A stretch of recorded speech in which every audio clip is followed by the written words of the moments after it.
Hey everyone, this is Adam Hochstatter, and today I'm going to be doing a video on Lexicon Pro's PCM 92 reverb unit, which is this hardware right here. This is going to be the first video of several focusing on this unit, and each video will be showcasing it in a different way. As with my other demonstration videos, check out the links in the description if you want to skip all this talking and go right to hearing the unit. Each link in the description should take you to different parts of the video showing how the unit is used. But if you want to hear my little spiel first, then just don't do anything. Alright, so I specifically reached out to Lexicon about doing a series of videos going through the PCM 92 or 96 because as a customer I found it really difficult to find resources that helped me determine if the hardware was a good fit for me and if it was worth the money. Fortunately for me, I had the opportunity to take some of my dry stems and test them out on a unit here in Los Angeles. But for those of you that don't have that opportunity to demo one, these videos should give you some insight to see if the PCM 92 or 96 is something you want to invest in. This is the first video, and it's going to be going through a simple demonstration of how I use the PCM 92 as a master reverb for an orchestral cue.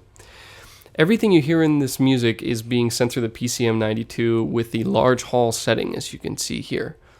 I tend to use this preset when I'm writing something slow, lush, legato, simple, kind of anything in that area. With faster and more detailed music, like chase music, action cues, I usually dial the reverb back to a shorter time or a smaller room so that the mix doesn't get too muddy. But for this piece, I'm going to be using the large hall. You can see the settings right here for the large hall preset. The pre-delay is 20 milliseconds, the reverb time is 2.79 seconds, and the reverb out frequency is 6500 hertz. These are the factory presets. I haven't messed with these in any way. These seem to work really well for what I was doing with this piece.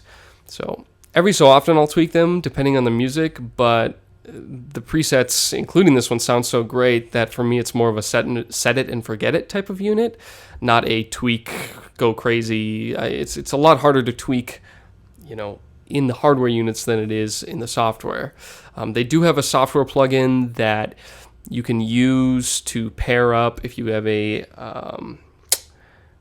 Ethernet cable. You can actually hook into the back of the PCM 92 and run a reverb plugin that controls the unit, but I don't really mess with that, so I'm not going to be showing that in this video right now. Since I use this as a master reverb, I put the whole orchestra in the same room. So not only does the unit sound amazing and clean, it allows me to take the stress off of my DAW, which is Logic in this case, and replace any reverb plugins that I was using previously.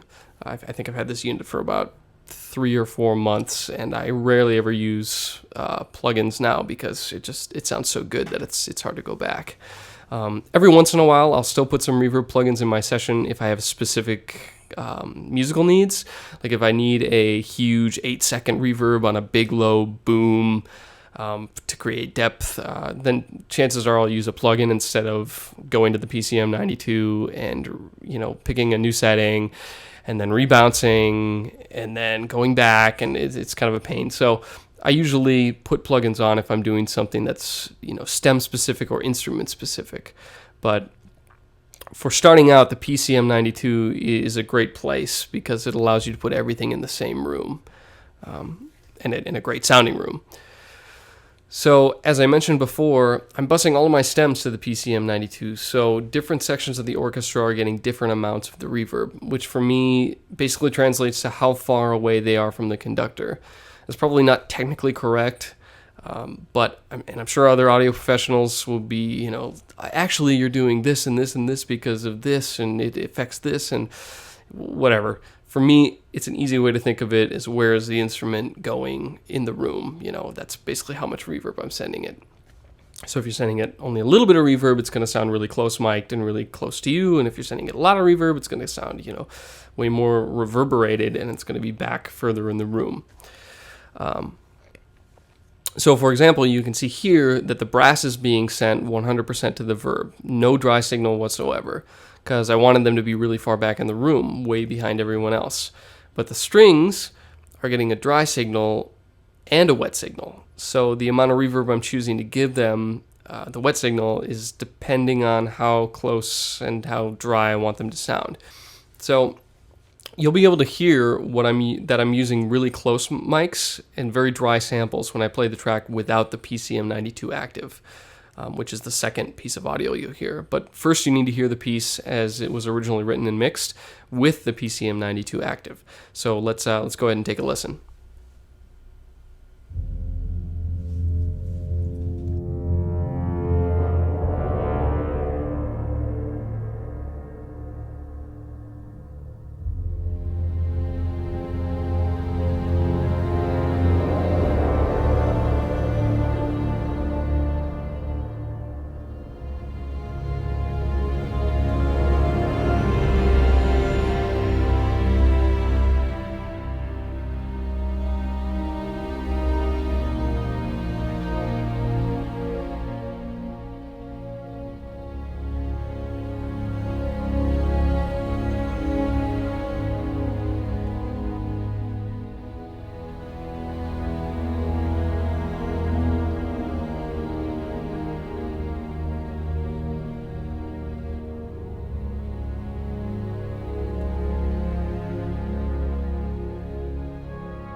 Okay, so hopefully you can hear how smooth and clean that reverb sounds. Unfortunately, we all have different monitors or headphones. We're all in different rooms. We have different cables, different gear, different signal chains, all of these different things. So the audio is streaming through YouTube. So it's like not an exact replication of what I'm hearing, but hopefully you'll notice, how smooth the reverb sounds and how it helps the samples sound more realistic. Let's check out what they sound like without the Reverb Active. So this is just the dry samples.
Yeah, not much to say about that. Really dry and pretty unpleasant. The strings sound okay, but everything is just kind of dead and really close, and it sounds like you're standing right next to them, and I don't like it.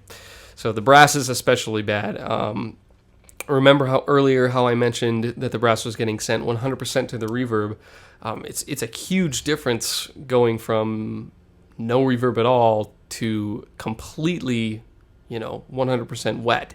So what I do is I'd recommend you going back and listening to the Reverb Active versus completely dry, especially with the brass, and you'll be able to hear totally different. Sounds like a totally different instrument, and that's the power of this reverb unit and what it can do.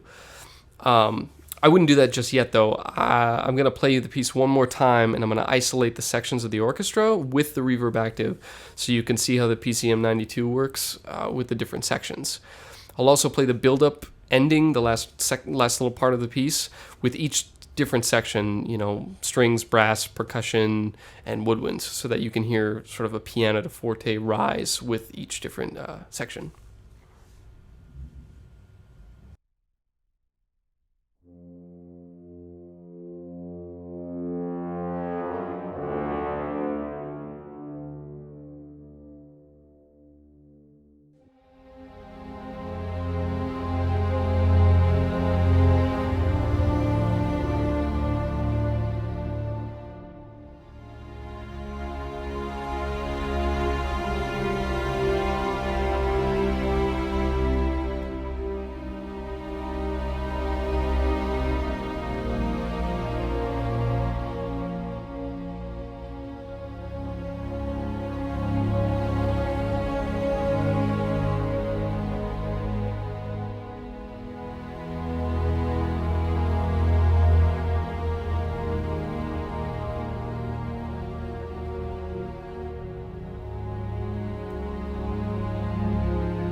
Alrighty, so hopefully this gives you a little insight as to how the PCM 92 or 96 sounds.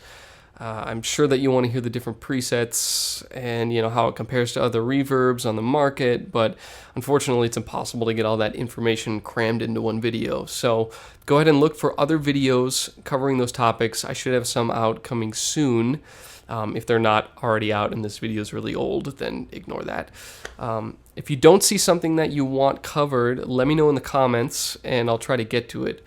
Chances are if you don't see it yet, I haven't had the time to get the video done. I'll get them done as soon as I can.